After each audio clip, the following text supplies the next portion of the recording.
একবার এক ছোট্ট গ্রামে এক জেলে বাস করত, যার নাম ছিল নিতাই। সে ছিল খুবই পরিশ্রমী এবং গর্বিত মানুষ। তার কাজ ছিল নদী থেকে মাছ ধরা আর সেগুলো বাজারে বিক্রি করা। একদিন নদীতে প্রচণ্ড ঝড় উঠল এবং নিতাইয়ের নৌকা উল্টে গেল। সে খুবই হতাশ হয়ে পড়ল। তার নৌকাটি পানিতে ভেসে যায় এবং তার জীবিকা সংকটে পড়ে যায়। নিতাই সিদ্ধান্ত নিল যে সে আর কখনো মাছ ধরবে না, কারণ তার সবকিছু শেষ হয়ে গেছে। কিন্তু সে যখন গ্রামের ভেতর বের হলো, তখন তার বন্ধু অমলের সাথে দেখা হলো।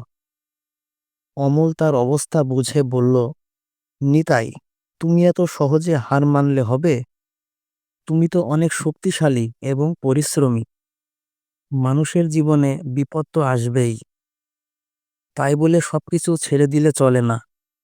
তোমার পরিবারের কথাও তো ভাবতে হবে। নিতাই অমলের কথা শুনে ভেবে বলল, তবে আমি এখন কি করতে পারি? অমল বলল, তুমি আবার শুরু করো। এই কষ্ট আর হতাশা তোমাকে শক্তিশালী করে তুলবে।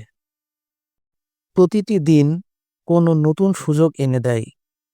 নিতাই অমলের কথা শুনে আবার নদীতে মাছ ধরা শুরু করে।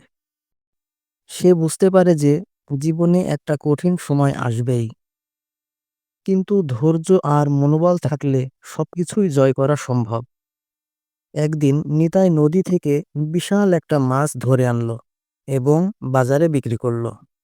আস্তে আস্তে তার কাজের মানও বেড়ে গেল, আর গ্রামের সবাই তার প্রশংসা করতে শুরু করলো। তাই জীবনে যতই বাধা বা বিপত্তি আসুক, মনোবল আর ধৈর্য থাকলে সবকিছুই অতিক্রম করা সম্ভব।